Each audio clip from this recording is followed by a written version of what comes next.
Capítulo 13. El Dios que ama. Los refugiados del oriente llegaban en parvadas hasta Xi'an, y todos ellos hablaban dialectos completamente diferentes. Entre ellos, habían 3 cristianos piadosos de Shanxi: el señor y la señora Wong y el señor Cheng. Estos 3 y yo decidimos que deberíamos hacer algo, así que obtuvimos el permiso para utilizar la abandonada fábrica que pertenecía a Chen Xini como iglesia, en la cual podíamos predicar en un dialecto inteligible a estos refugiados que venían de Ope, Onan, Shantung, etc. La llamamos Iglesia Cristiana Independiente, pero en realidad no estábamos aislados. Cerca de nosotros estaba la Iglesia Bautista con Jorge Young como su pastor, y la Iglesia de Inglaterra con el obispo Cheng como su vicario. Y nuestras 3 iglesias trabajaban en perfecta armonía.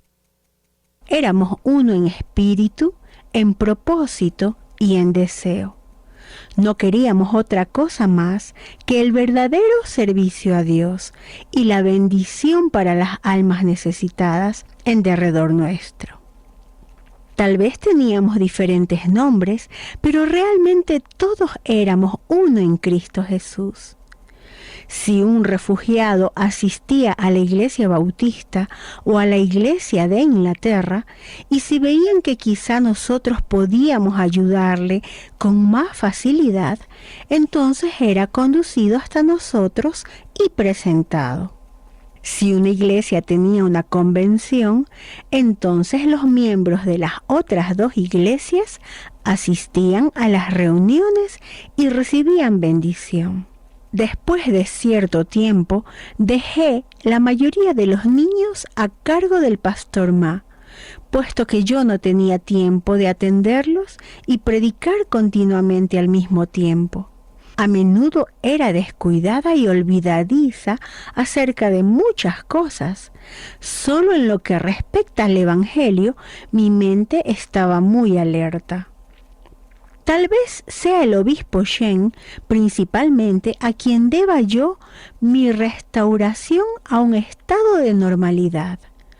Aunque él era un poco mayor que yo, siempre me aconsejaba como un padre y gradualmente me llevó a actuar con más firmeza y seguridad en medio de las circunstancias normales de la vida diaria. Eventualmente se supo que los japoneses que habían invadido Shanxi se dirigían a Shenxi, de modo que huimos de Xi'an hacia Boachi. Un poco antes, esta había sido una pequeña aldea, pero después, con la afluencia de refugiados, se había convertido en una gran ciudad. De aquí me fui nuevamente a Fenchien, a casa de los hermanos Fisher, y junto con ellos trabajé entre los refugiados en las aldeas circundantes. Al estar ahí, fui invitada a tomar parte en una conferencia de jóvenes para hablarles sobre la obra misionera. Cuando llegué a sus oficinas, descubrí que este grupo venía de Kaifeng. Ellos habían sido estudiantes allá en la escuela, pero el enemigo los había arrojado de su pueblo. Muchos de los estudiantes se encontraban dispersos, pero como 60 de ellos habían determinado permanecer juntos y estudiar cuando les fuera posible. Se habían traído consigo las bancas y los libros y algunos objetos del colegio, y mientras caminaban se dedicaban a estudiar. Ahora se encontraban ya en Fenchien. Yo no pude dar las conferencias porque volví a enfermarme otra vez. Me quedé en cama, débil y llena de dudas.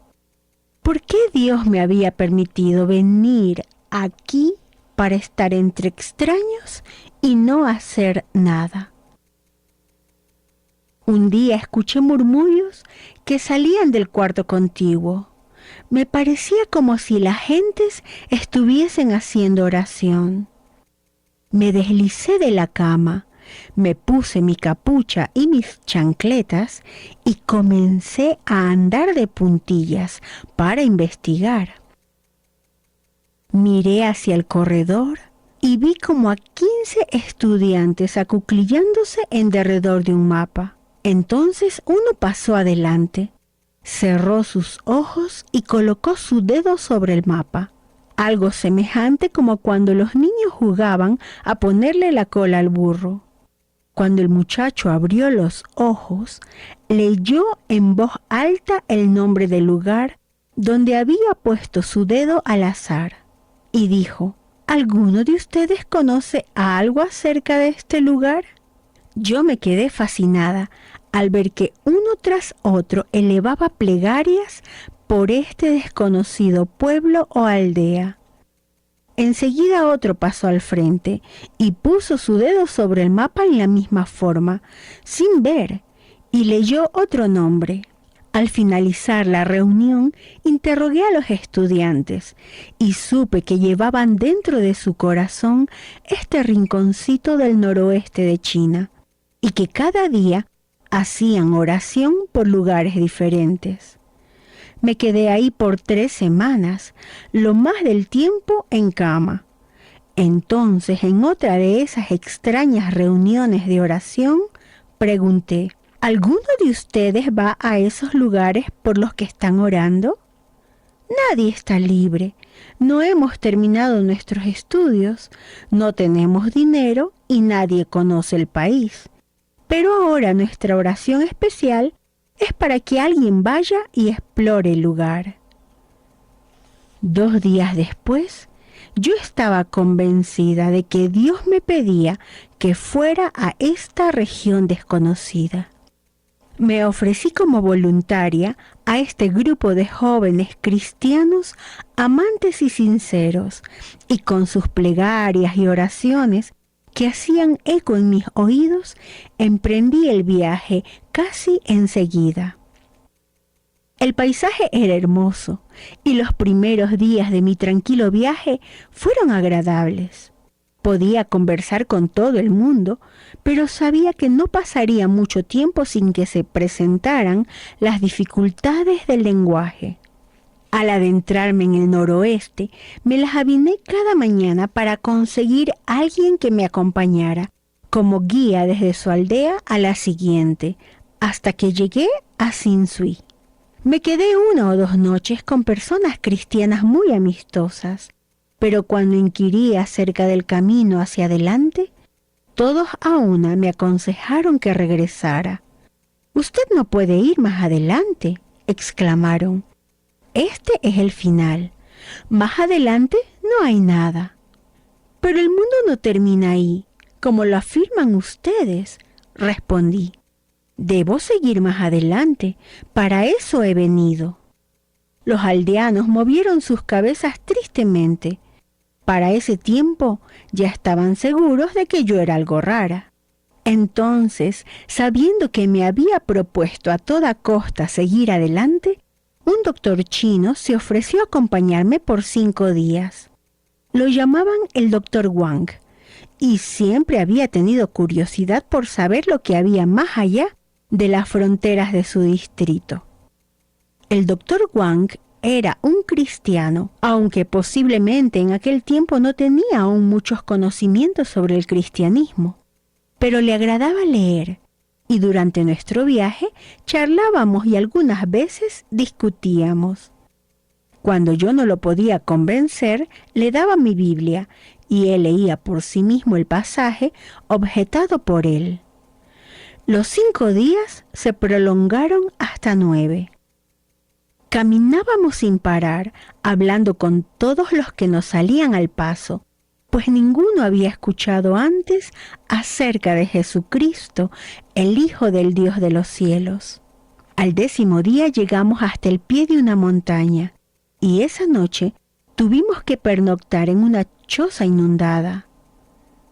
Al día siguiente caminamos pausada y pesadamente todo el día, pero no encontramos alma alguna, ni vimos la más leve señal de que alguien habitara allí. Como a la media tarde, me sentí perturbada. ¿Dónde vamos a dormir? ¿Dónde conseguiremos comida? Yo estaba ahí sola con un hombre de quien poco sabía y tenía necesidad de que alguien nos acompañara. Entonces miré asombrada en derredor y exclamé: Doctor Wang, vamos a poner nuestros bultos en el suelo y a orar. Arrojamos nuestros bultos en el suelo y nos arrodillamos. Querido Dios, comencé, ten piedad de nosotros. Tú puedes ver la terrible situación en que estamos. Danos comida y abrigo para la noche. Toda mi oración abarcaba mis propias necesidades y mis carencias inmediatas. Entonces, en forma muy calmada, el doctor Wang comenzó a orar. Oh Dios, mándanos la persona a quien tú quieres que le hablemos de Jesús. A nadie hemos testificado hoy, pero tú nos has enviado aquí con un propósito especial. Muéstranos la persona que tú quieres bendecir. Me sentí humillada y avergonzada. Mientras que yo me preocupaba tanto por mi propia comodidad, este hombre solo se preocupaba por los negocios de su padre. Después de unos instantes le dije: cantemos unos coritos.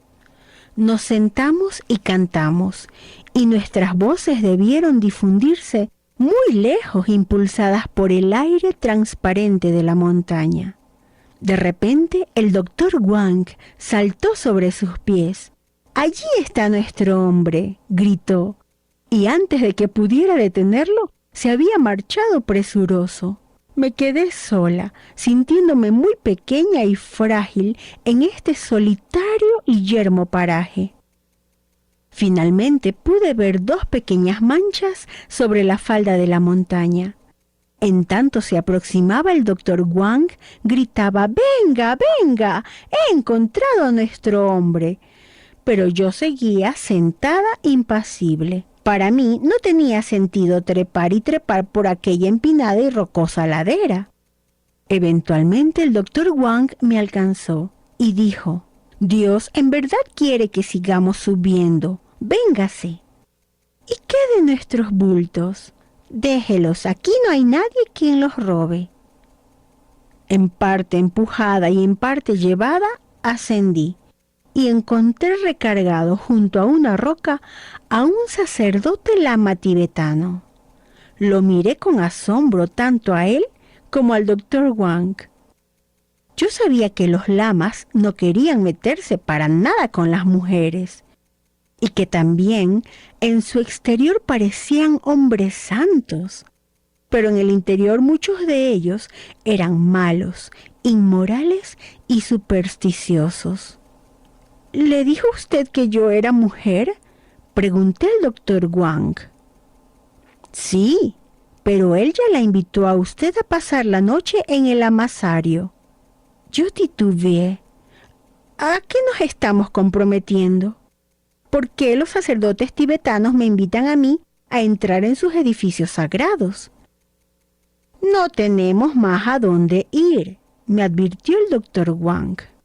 De súbito el hombre empezó a hablar, y aunque su acento era extraño, pude entender lo que dijo.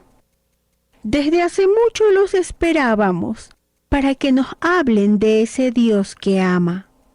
Mi corazón comenzó a palpitar violentamente, y sin decir palabra, seguimos a nuestro guía por el sendero que nos señalaba.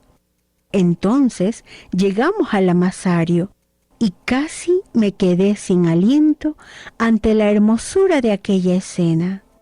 La falda de la montaña por la cual ascendimos era yerma, amarilla y rocosa, pero al otro lado, donde había agua en abundancia, la montaña estaba cubierta de exuberante hierba verde y de hermosos viñedos en floración. Y sobre la cumbre se erguía el amasario, imponente y majestuoso. Capítulo 13.